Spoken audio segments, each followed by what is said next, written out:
Կարմրատամ այինը։ Կալիգան անունով մի ագահ ու կոպիտ մանչուկ է լինում։ Նա ոչ մեկին չի սիրում, միայն ինքն է, որ կա։ Վերջապես նա ձանձրանում է տանը նստելուց և որոշում է թողնել գնալ, ուր աչքը կտրի։ Եվ Կալիգանի մայրը, պառավ այրի Մերի Աննան, ասում է նրան. «Վերցրու շերեփն ու ջրհորից ջուր բեր, ճանապարհի համար կարկանդակ պիտի թխեմ, տես հա, ջուրը չթափես»։ Կալիգանը վերցնում է շերեփը, գնում ջրհորից մի կերպ ջուր է հանում ու մինչև ետ կգար, ամբողջ ջուրը թափում է։ Ու Մերի Աննան նրան ասում է. «Ախր շատ քիչ ջուր ես բերել է, կարկանդակը փոքր կլինի, եթե շատ բերեիր, կարկանդակն էլ մեծ դուրս կգար»։ Եվ ճիշտ որ կարկանդակը հազիվ մի պատառ է դուրս գալիս։ Ու Մերի Աննան ասում է Կալիգանին. «Որդիս, ամբողջ օրը բան չեմ կերել, քո կարկանդակից մի փոքր տուր ինձ»։ «Չեմի», պատասխանում է Կալիգանը, «ինձ հազիվ հերիքի»։ Եվ կարկանդակը խոթում է մախաղը։ «Որ այդպես է, չքվիր աչքիցս», գոչում է Մերի Աննան, «դու որ ինձ կարկանդակ չտվեցիր, ես էլ քեզ իմ մայրական օրհնությունը չեմ տա»։ «Իսկի պետքս էլ չի», ասում է Կալիգանը, «դրա համար լաց չեմ լինի, ինչիս է պետք քո օրհնանքը, առանց դրա էլ յոլա կգնամ»։ Ու մի երգ երգելով անհոգ ճանապարհ է ընկնում։ Գնում է դաշտերով ու անտառներով, մեկ էլ տեսնում է, որ ճանապարհի մոտ ոչխարներ են արածում, ու հենց այդտեղ էլ մի բլրակի լանջին նստել է շատ ծեր մի հովիվ։ Կալիգանը մոտենում է հովվին ու հարցնում. «Ո՞ւմն են այս ոչխարները, ով է սրանց տերը, մշակ չի ուզի»։ Հովիվը նայում է նրան և պատասխանելու փոխարեն քթի մեջ ֆսֆսացնում է. «Իմ տերն է այինը, կարմրատամ այինը, գողացել է դուստրերին 5 թագավորների, չի կերակրում օրերով և ծեծում է մահակով, մահակը ոսկուց է շինած ու մետաքսով է պատած»։ «Էհե», մտածում է ինքն իրեն Կալիգանը, «ինձ այդպիսի տեր պետք չէ»։ Ու շարունակում է ճամփան։ Գնում է մի օր, գնում 2 օր ու տեսնում է, որ խոզերի մի հսկայական բուլուկ կա այդտեղ, ու բլրակի լանջին էլ նստած է խոզարածը։ Եվ Կալիգանը հարցնում է խոզարածին. «Ասա, պապի, ով է քո տերը, մշակ պետք չէ նրան»։ Խոզարածը շատ ծեր է լինում, երկար ժամանակ նա լուռ ինչ-որ բան է մտածում, վերջապես ցածր ձայնով քթի տակ փնթփնթում է. «Իմ տերն է այինը, կարմրատամ այինը, գողացել է դուստրերին 5 թագավորների, չի կերակրում օրերով և ծեծում է մահակով, մահակը ոսկուց է շինված ու մետաքսով է պատած»։ «Դարձյալ այինը», մտածում է զարմացած Կալիգանը, «ոչ, պետք չէ ինձ այդպիսի տերը, լավ կլինի, որ շուտ թողնեմ հեռանամ այստեղից»։ Եվ նա արագացնում է քայլերը։ Երեկոյան դեմ կովերի մի նախիր է տեսնում, իսկ մոտը կանաչի վրա նստած էր երկար, ալեհեր մորուքով Նախրապանը։ «Սրանք ում կովերն են», հարցնում է Կալիգանը, «քո տերը ինձ մշակ չի վերցնի»։ Նախրապանը հազիվ լսելի ձայնով երգում է նրա համար նույն երգը կարմրատամ ավազակ այինի մասին, ով փախցրել է դժբախտ աղջիկներին և սովամահ է անում ու տանջում նրանց։ «Ձանձրացա այինի մասին լսելուց», զայրացած ասում է Կալիգանը, «ուր որ գնում եմ, շարունակ ային ու ային, լավ կլինի շուտ հեռանամ նրանից»։ Եվ արագ քայլելով հեռանում է։ Բայց ծերուկը աղաղակում է նրա հետևից. «Ինչ ես անում, անմիտ, ուշքի եկ, թե ուզում ես կորչել ոտքով գլխով, խոզերը, կովերը և ոչխարները, որոնց դու հանդիպեցիր ճանապարհին, անմեղ, խաղաղ արարածներ են, բայց այն վայրակ գազանները, որոնց կհանդիպես դու, կպատառոտեն քեզ, ինչպես մկնիկի։ Փչիր, վախկոտ ծերուկ, փչիր, կոշտ ու կոպիտ ասում է Կալիգանն ու շարունակում ճանապարհը, կարծես թե ոչինչ էլ չէր լսել։ Դեռ 100 քայլ էլ չի անում, մեկ էլ հանկարծ ինչ է տեսնում։ Սարսափելի գազաններ են գալիս իր վրա, ամեն մեկը 3 գլուխ ունի, ամեն գլխի վրա 4 պոզ։ Գալիս են, մռնչում և ուզում են ուտել իրեն։ Նա վախենում է ու փախչում, վազում, անցնում է լեռներով, դաշտերով ու անտառներով և հանկարծ տեսնում, որ դեմը մի բարձր դղյակի դարպաս կա։ Դարպասը կրնկի վրա բաց է լինում։ Նա վազում է, մտնում ներս ու մեկ էլ հայտնվում է ճոխ կահավորված մի սենյակում։ Սենյակում ոչ մի մարդ չի լինում։ Վազում է մտնում մյուս սենյակն ու տեսնում, որ այնտեղ էլ ոչ ոք չկա։ Իրեն գցում է 3-րդ սենյակը։ Սա էլ է դատարկ։ Հապա ուր են մարդիկ։ Նա սանդուղքով իջնում է ցած, խոհանոց։ Այստեղ նա տեսնում է մի կուզիկ պառավի, ով նստել է վառարանի մոտ ու գուլպա է գործում։ Խնդրում եմ, չվռնդես ինձ, բարի պառավ, ասում է նա վախից դողդողալով, թույլ տուր գիշերել պալատում։ Լավ, մնա, ասում է պառավը, ոչ ոք քեզ այստեղից չի վռնդում, բայց հազիվ թե այս պալատը դուր գա քեզ։ Ախր սա կարմրատամ այինի պալատն է, իսկ նա ոչ ոքի չի խնայում, լափում է թե կանանց, թե ծերունիներին և թե երեխաներին։ Կալիգանի ահը ավելի է սաստկանում ու նա նետվում է դեպի դուռը, որ փախչի, բայց հիշում է այն սարսափելի 3 գլխանի հրեշներին, որոնք հետապնդում էին իրեն դաշտում և աղի արցունք թափելով ասում է. «Թաքցրու ինձ, տատիկ, պատսպարիր մինչև առավոտ, մինչև լուսաբաց, իսկ առավոտյան ես գաղտագողի կհեռանամ»։ Մտիր այստեղ, ասում է կինն ու հրում գցում նրան սանդուղքի տակ մի մութ անկյուն։ Այստեղ նա կուչ է գալիս ու շուտով քուն է մտնում։ Բայց ահա սանդուղքը ճռճռում է ու նա իր գլխավերևում ինչ-որ մեկի դանդաղ ու ծանր քայլերի ձայնն է լսում։ Այինն է վերադառնում տուն ու աստիճաններով բարձրանում ննջարան։ Իսկ ինչու է կանգ առնում սանդուղքի վրա, ինչու է ցած իջնում։ Այ մտնում է խոհանոց։ Ինչ է ուզում, ինչ է փնտրում, ինչու է բոլոր ծակուծուկերը ափլփլում։ Եվ հանկարծ ասես թե ամպրոպ է որոտում, այինը գազանի պես մռնչում է. «Մարդու հոտ եմ առնում, մարդու հոտ, այ թե լավ ընթրիք կունենամ»։ Եվ նա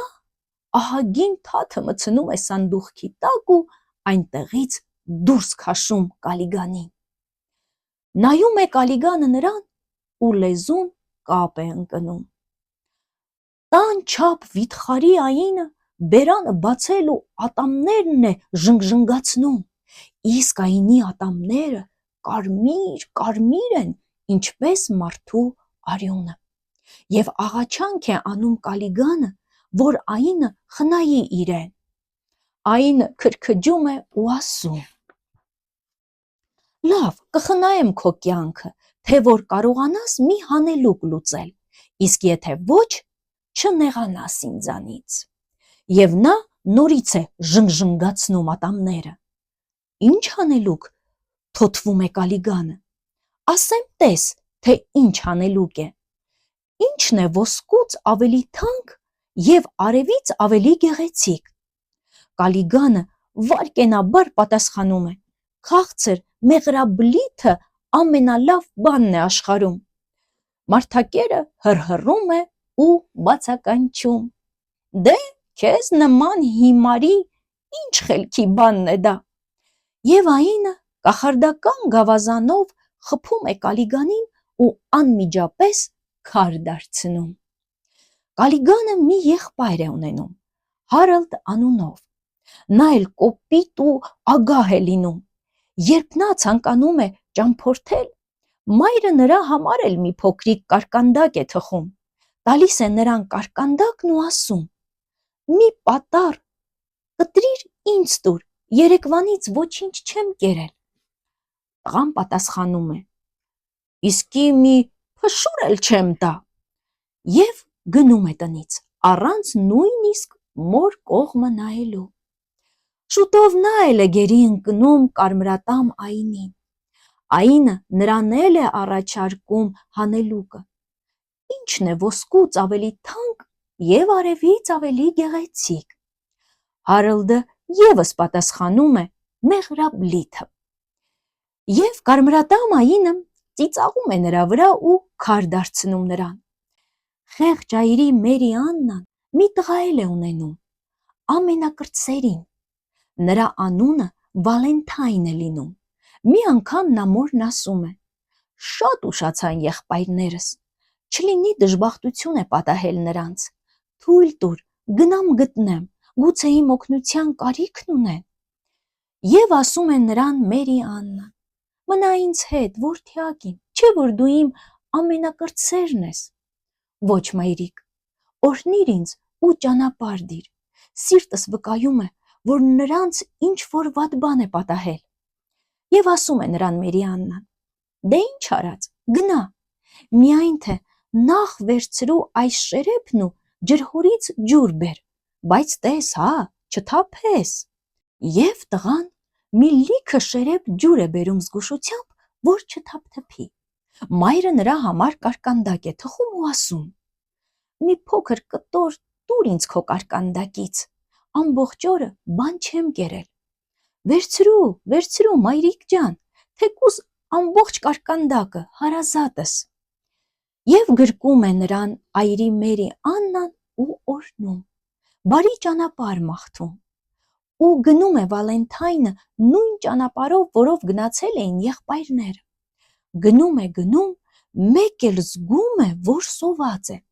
Հանում է պայուսակից կարկանդակի կտորը և հենց որ տանում է բերանը, մոտենում է մի կուզիկ ու կաղ պառավ։ Ձեռքը մեկնում է ու ասում. «Մեռնում եմ քաղցից, մի բան տուր ուտեմ, որդիս, մի կտոր կարկանդակ տուր»։ Վալենթայնը ինքն էլ է քաղցած լինում, բայց երբ նայում է խեղճ պառավի տխուր դեմքին, խղճում է ու կարկանդակի կտորը տալիս է նրան։ Ու հրաշք է կատարվում, կուզիկ պառավը դառնում է մի գեղեցկուհի, մի բարի փերի։ Նրա պատառոտված ցնցոտիները շքեղ հագուստներ են դառնում ու ձեռքին հայտնվում է կախարդական մի փայտիկ։ «Վերցրու այս կախարդական փայտիկը», ասում է նա, «ես բարի ոգի եմ, մայրդ օրհնել է քեզ և բարի ճանապարհ մաղթել, դրա համար էլ դու հաջողություն կունենաս քո բոլոր գործերում ու արկածներում»։ Հենց դա մորդ օրհնանքն էր, որ ինձ բերեց այստեղ քո ճանապարհին։ Տես, հա, չկորցնես փայտիկը, քեզ պետք կգա շուտով։ Ու բարի ոգին ամպի նման հալվում, անեանում է, իսկ Վալենթայնը ուրախ զվարթ շարունակում է ճանապարհը։ Եվ նա էլ իր եղբայրների նման հանդիպում է 3 ծեր հովիվներին, լսում նրանց երգը չար հսկա Այինի մասին։ Իմ տերն է Այինը, կարմրատամ Այինը, գողացել է դստրերին 5 թագավորների, չի կերակրում օրերով և ծեծում է մահակով, մահակը ոսկուց է շինված ու մետաքսով է պատած։ Ու երբ հայտնվում են 3 գլխանի սարսափելի գազանները, Վալենթայնը չի վախենում, հենց որ թափահարում է իր կախարդական փայտիկը, հրեշները անմիջապես չքանում են։ Նա աներկյուղ մոտենում է Այինի դղյակին ու որքան ուժ ուներ, թակում է դարպասը։ Նրան ընդառաջ է գալիս ալեհեր, կուզիկ կինն ու վախեցած շշնջում. «Հեռացիր, շուտ հեռացիր,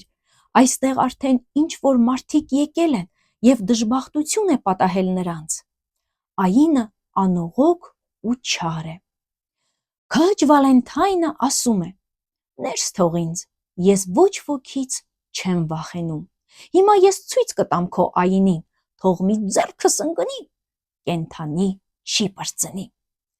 Պառավը ակամա ներս է թողնում տղային ու թաքցնում սանդուղքի տակ մատուռում։ Ու նորից ճռճռում է սանդուղքը, եւ այնը ներս է խուժում խոհանոց։ Նա բերանը ուժգին չմչմփացնում է եւ ամբողջ տնով մեկ բղավում. «Մարդու հոտ եմ առնում, մարդու հոտ, այ թե լավ ընթրիք կունենամ, հա»։ Ու ձեռքը մտցնելով սանդուղքի տակ դուրս է քաշում Վալենթայնին։ «Հապա մի գուշակիր իմ հանելուկը, այն ինչն է ինչը, որ ոսկուց թանկ է, արևից գեղեցիկ»։ Եվ Վալենթայնը առանց երկար մտածելու պատասխանում է. «Ոսկուց թանկ եւ արևից գեղեցիկ, մեղրից քաղցր եւ աշխարհում ամենալավ բանը սիրող մոր օրհնանքն է»։ «Հանեց, գուշակեց», գոչում է մարդակերն ու լաց լինում։ Նրա կարմիր ատամները ժնգժնգում են երկյուղից։ Մարդիկ վաղուց կանխագուշակել էին, որ ով լուծի այդ հանելուկը, կհաղթի ու կկործանի մարդակերին։ Չարագործի թևերը թուլանում են, եւ նա աղերսում է խնայել իրեն։ Բայց քաջ պատանին վերցնում է կացինը եւ մի հարվածով կտրում հսկայի գլուխը, իսկ հետո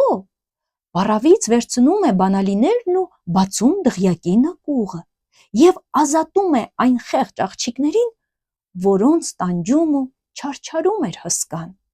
Նրանք դուրս են գալիս բանտից եւ ուրախ երգելով փառաբանում են իրենց ազատարարին։ Վալենթայնը ժամանակ չուներ ուրախանալու եւ զվարճանալու։ Նա թողնում է պարող աղջիկներին կանաչ մարգագետնում ու վազում է հին բարձիթողի արված այգին, երկու մամռոտած քարերի մոտ, որոնք ընկած էին թփերի տակ։ Քարերը սառն են լինում ու լպրծուն, դրանց վրայով սողում են դոդոշներն ու մողեսները։